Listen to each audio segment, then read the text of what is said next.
नमस्कार. भाभा अणु संशोधन केंद्र म्हणजे बार्कमध्ये संशोधकांसाठी एक खूप मोठी संधी आली आहे. जे विज्ञान क्षेत्रात आपलं करिअर घडवू पाहतायत त्यांच्यासाठी ही माहिती खूपच कामाची ठरू शकते. चला याबद्दल सविस्तर जाणून घेऊया. चला सुरुवातच करूया एका मोठ्या आकड्याने. 105. हो, तब्बल 105 जागांसाठी ही भरती आहे. संशोधनाच्या क्षेत्रात इतक्या जागा एकत्र निघणं ही खरंच खूप मोठी गोष्ट आहे, नाही का? ही एक जबरदस्त संधी आहे. तर ही जी 105 पदं आहेत ती आहेत ज्युनियर रिसर्च फेलो या प्रतिष्ठित पदासाठी. वैज्ञानिक संशोधनाच्या जगात करिअरची दमदार सुरुवात करण्यासाठी हे पद म्हणजे एक उत्तम प्लॅटफॉर्म मानलं जातं. चला तर मग या संधीबद्दल आणखी खोलात जाऊन पाहूया.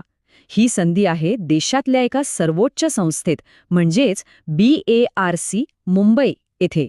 बार्क म्हणजे काय हे आधी समजून घेऊ.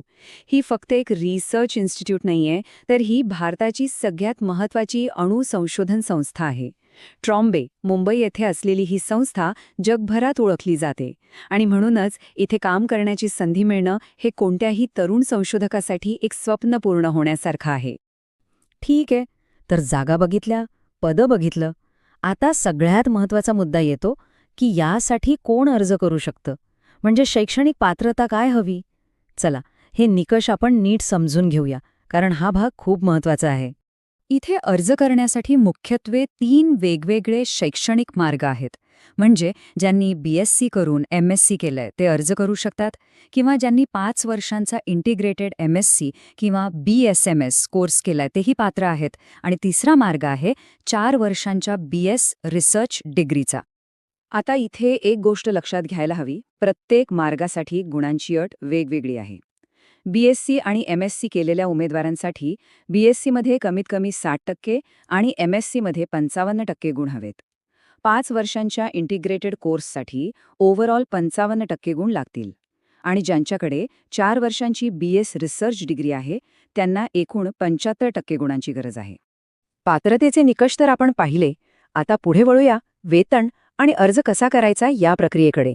ही माहितीसुद्धा तितकीच महत्त्वाची आहे. तर या पदासाठी एक चांगली वेतनश्रेणी आहे.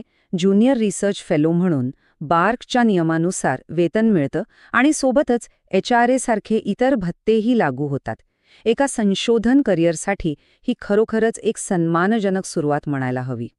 आता मनात स्वाभाविकपणे पुढचा प्रश्न येतो की ठीक आहे, पात्रता आहे, पगारही चांगला आहे, पण अर्ज नेमका करायचा कसा?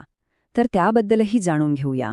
अर्ज करण्याची संपूर्ण प्रक्रिया काय आहे, कोणती कागदपत्र लागतील आणि अर्ज करण्याची शेवटची तारीख कोणती आहे, या सगळ्याची अचूक आणि सविस्तर माहिती फक्त आणि फक्त BARCच्या अधिकृत अधिसूचनेत म्हणजेच ऑफिशियल नोटिफिकेशनमध्येच मिळेल. त्यामुळे अर्ज करण्याआधी ती काळजीपूर्वक वाचणं खूप खूप महत्त्वाचं आहे. चला तर मग जाता जाता आपण आतापर्यंतच्या चर्चेतले जे काही महत्त्वाचे मुद्दे आहेत ते पुन्हा एकदा थोडक्यात पाहूया, म्हणजे सगळं व्यवस्थित लक्षात राहील. तर लक्षात ठेवण्यासारख्या गोष्टी काय आहेत? पद आहे ज्युनियर रिसर्च फेलो, जागा आहेत तब्बल 105 आणि संस्था आहे भाभा अणु संशोधन केंद्र मुंबई. आणि सगळ्यात महत्त्वाची गोष्ट म्हणजे आपल्या पदवीनुसार जी काही गुणांची अट आहे ती पूर्ण होते की नाही हे तपासून पाहणं आवश्यक आहे. आणि शेवटी एक विचार करण्यासारखा प्रश्न, बार्कसारख्या जागतिक दर्जाच्या संस्थेत ज्युनियर रिसर्च फेलो म्हणून काम करण्याची ही संधी एका उदयोन्मुख वैज्ञानिकाच्या करिअरला एक नवी आणि उज्ज्वल दिशा देऊ शकेल का? यावर नक्कीच विचार व्हायला हवा.